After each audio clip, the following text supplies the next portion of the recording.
नमस्ते माँ जी, कैसे हो आप? सब कुछ ठीक ठाक? आप कैसे रहते? आप अच्छा ही रहते. ధనలక్ష్మి కదా, మామూలు సిటీలో మా కోసం వెలిసిన భాగ్యలక్ష్మి కదా.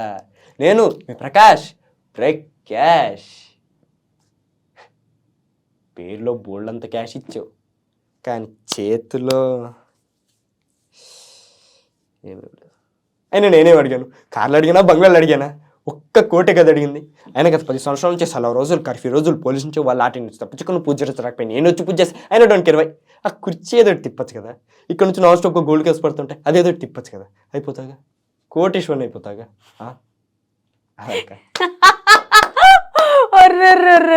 భలే చేసావు తెలుసా అసలు. సలార్ సెట్స్లో ఎప్పుడైనా పృథ్వీరాజ్ గారిని కానీ ప్రభాస్ గారిని కానీ కలిసావా, మీట్ అయ్యావా, ఫేస్ టు ఫేస్ మాట్లాడావా? లేదక్కంటే ఒక ఇన్సిడెంట్ ఏమైందంటే, మేము రిహార్సల్ జరిగేటప్పుడు వెళ్ళాము, సెట్స్కి వెళ్ళాము. ఎవరో అన్నారు పృథ్వీరాజ్ సార్ వచ్చారు సెట్ కని. తీరా చూస్తే అది ఎక్కడ పృథ్వీరాజ్ సార్ లేరు. ఎంతో ఎక్సైట్ అయిపోయి ఉన్నాం. కానీ అక్కడ ట్విస్ట్ ఏంటంటే, ప్రభాస్ సార్ని కలవాలి ఇప్పటిదాకా. ప్రశాంత్ నీల్ సార్కి ఒక సీన్ చెప్పా, కడియం సీన్. అది చాలా మంచి సీన్, సూపర్ ఉంటుంది, మీరు థియేటర్లో చూడండి. సో ఆ సీన్ సార్కి చాలా బాగా నచ్చి ఒకరోజు midnight 2 o'clockకి పృథ్వీ సార్కి మెసేజ్ పెట్టారు నీల్ సార్. మెసేజ్ పెడితే ఆర్ యు అవేక్ అని సార్ అంటే, ఎస్ చెప్పండి ప్రశాంత్ అని అన్నాం. ఈయన క్లిప్ పంపించడం, ఆయన ఎవరిది అడగడం, అంటే ఎవరిది సీన్ ఏంటని అడగడం. నీల్ సార్ ఏమో ఇదిగో మీ చిన్నప్పటి క్యారెక్టర్ సీన్ ఇది ఇది అని ఎక్స్ప్లెయిన్ చేస్తే, ఆయనకి నా యాక్టింగ్ నచ్చి ఆయన నెక్స్ట్ ఫిలిం లూసిఫర్ 2లో ఆయన చిన్నప్పటి రోల్కి తీసుకున్నారు. Wow, congratulations. రే సూపర్. సో ఇక నాకు తెలిసి 2 movies వచ్చాయనంటే ఇంకా నెక్స్ట్ పృథ్వీరాజ్ గారు చిన్నప్పుడు క్యారెక్టర్ ఎవరంటే కార్తికేయ ఎక్కడున్నాడు. Congratulations, that's a big opportunity కదా, మంచి సక్సెస్ నీకు. Super. And face to face ఎప్పుడు మాట్లాడలేదు ఇప్పటి వరకు? పృథ్వీ సార్ ఆబ్వియస్ గా అంటే ఆయన డైరెక్టర్ లూసిఫర్. కాదు, నేను అంటుంది ఇప్పుడు ఆన్ సెట్స్ లో పృథ్వీరాజ్ గారు ఎప్పుడు మాట్లాడలేదు. సలార్ ఆన్ సెట్స్ లో లేదు, ఎప్పుడు లేదు. పోనీ ప్రభాస్ గారిని చూసావా? పోనీ ఆన్ సెట్ ఎక్కడ ఎలా ఉండేది? సెట్స్ లో స్ట్రిక్ట్ గా ఉండేవారా, లేకపోతే నార్మల్ గా ఉండేవారా ప్రశాంత్ నీల్ గారు? అంటే మన వర్క్ మనం చేసినంత వరకు, అంటే వర్క్ లో ఎవ్వరు అంటే జోవియల్ ఉండే, అంటే ఆబ్వియస్ గా ఇప్పుడు మనకి సినిమా కరెక్ట్ గా రావాలి అది అనుకున్నట్టు. సార్ వర్క్ లో ఉన్నప్పుడు సార్ ఆ టెన్షన్ వస్తారు, సీన్ అరే నువ్వు ఇదిరా ఇట్లా చేయాలి అంతా చెప్తారు. Okay sir. సార్లో ఉన్న మెయిన్ పాయింట్ ఏంటంటే, మాకెంత ఈజీ అయ్యిద్దంటే ఒక యాక్టర్కి సార్ మూవీస్లో యాక్ట్ చేసేటప్పుడు వస్తారు, సార్ యాక్ట్ చేసి చూపిస్తారు. నార్మల్గా కాదు, అని ఆ క్యారెక్టర్లోకి వెళ్ళిపోయి మీరు చూస్తే సలార్లో ఉన్న ప్రతి క్యారెక్టర్ ఆయన చేసేయచ్చు. సో అలా చేస్తారు. Not only Neel sir, Prakash అన్న అని చెప్పా, అన్న మురళి అన్న, ప్రతి ఒక్కరు డైరెక్షన్ డిపార్ట్మెంట్లో ప్రతి ఒక్కరిలో ఒక యాక్టర్ ఉన్నారు. క్రేజీ చేస్తారు వాళ్ళైతే. నీకు బాగా కష్టం అనిపించి అంటే లైక్ నాకు తెలిసి యాక్షన్ సీక్వెన్సెస్ ఏమైనా ఉన్నాయా మీ పార్ట్లో, నీ సెగ్మెంట్లో ఏమైనా యాక్షన్ సీక్వెన్సెస్ ఉన్నాయా? ఉన్నాయంటే తనకి విదేశ్ అదే ప్రభాస్ చిన్నప్పుడు రోల్ వాడికి యాక్షన్ సీక్వెన్స్ మీరు సెకండ్ ట్రైలర్లో చూస్తుంటే ఆ పైల్వాన్ దగ్గరికి వెళ్ళి కాలుతో తనడం బాగుంటుంది, అది action sequence. Okay, Videsh Prabhas గారు చిన్నప్పుడు క్యారెక్టర్ చేసిన అబ్బాయి. ఏంటి అబ్బాయి ఇక్కడ అబ్బాయా లేకపోతే? తను చెన్నై నుంచి అనమాట. బాండింగ్ ఎలా ఉంటుంది?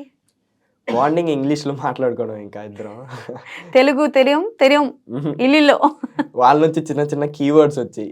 ఓకే, అంటే తెలియం అంటే ఇప్పుడు అదే తెలియమా అంటే తెలుసు అన్నట్టు. సో అలా చిన్న చిన్నగా అర్థం అవ్వడం నాగైంది. వాళ్ళిద్దరు మదర్ ఇంకా తను, వాళ్ళ మదర్ ఇంకా తను మాట్లాడుకోవడం వల్ల. సో ఇంకా నేను వాడైతే ఇంగ్లీష్లో మాట్లాడుకోవడమే.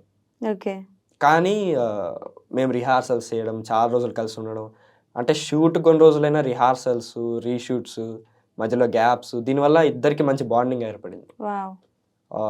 అండ్ సీన్ చేసేటప్పుడు కూడా నేను వాడికి చెప్పడం, ఇలా చెయ్యి ఇలా బాగుంటుందని, వాడు ఇలా చేస్తే ఇంకా బాగుంటుంది అని ఒకరికొకరు కోఆర్డినేషన్ ఉండడం చాలా హెల్ప్ అయింది మాకు. Wow, super.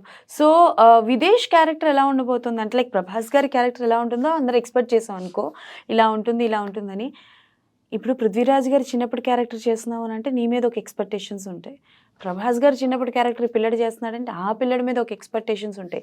So is there any key points like something uniqueness ఏమైనా ఉందా విదేశ్లో, లైక్ తీసుకోవడానికి రీజన్ కానీ అట్లాంటిది? యా అంటే తను చాలా కష్టపడ్డాడు అక్క. అంటే స్టార్టింగ్లో నీల్ సార్ని తను కలిసినప్పుడు నేను అప్పటికి కలవలే. నేను జాయిన్ అవ్వక ముందే తనకి ఓ రోజు షూట్ అయిపోయింది. లావుగా ఉండేవాడు, హెయిర్ తక్కువ ఉండేది. తను సలార్ కోసం చాలా వెయిట్ తగ్గాడు, హెయిర్ పెంచాడు. బాబా ఓకే. సో అంటే ఇప్పుడు దేవా క్యారెక్టర్ గురించి, అదే తన క్యారెక్టర్ గురించి మాట్లాడితే ఆబ్వియస్గా నీల్ సార్ మూవీస్లో హీరో అంటే మీరు ఎంత ఎక్స్పెక్టేషన్స్ పెట్టుకున్నా దాన్ని మించి ఉంటుంది. తప్పకుండా అదైతే సినిమాలో ఉంటుంది. ఓకే. చాలా అంటే ఆ బాండింగ్ అయితే చాలా బాగా అనిపించింది. ఒక ఏమైనా ఫ్రెండ్షిప్. దెబ్బలు ఏమైనా తగిలాయా లైక్ నీకు కానీ విదేశ్కి కానీ ఏమైనా సీక్వెన్స్లో కానీ? అంటే మేము ఇంకా విదేశ్ కూడా వాడికి యాక్షన్ సీక్వెన్సెస్లో తగలడం, కానీ ఇద్దరం సినిమా అది కావాలి మనకి. ఎండలో అయినా అంతే కూర్చునే వాళ్ళం. అన్నోళ్ళు లేరా నీడకి రారా అంటే పర్లేదన్న ఇక్కడే, మళ్ళీ షార్ట్ రెడీ అయ్యిద్ది ఆ క్యారెక్టర్.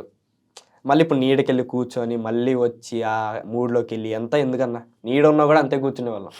3 days కంటిన్యూస్ ఒక షూట్ అయింది ఎండలో. నెక్స్ట్ డేకి నేను ఫుల్ బ్లాక్ అయిపోయి. అవి ఏం పట్టించుకోను ఒక్క అసలు సెట్లో. మనకి సినిమా కావాలి, సీన్ మంచిగా రావాలి. నీకు ఇంత సినిమా పిచ్చి అనొచ్చు, ప్యాషన్ అనొచ్చు, ఎలా వచ్చింది? ఏమో అక్క, అది ఎక్కడి నుంచి వచ్చింది దాని ఆరిజిన్ తెలీదు. కానీ చిన్నప్పటి నుంచి సినిమాలు అంటే బాగా ఇష్టం.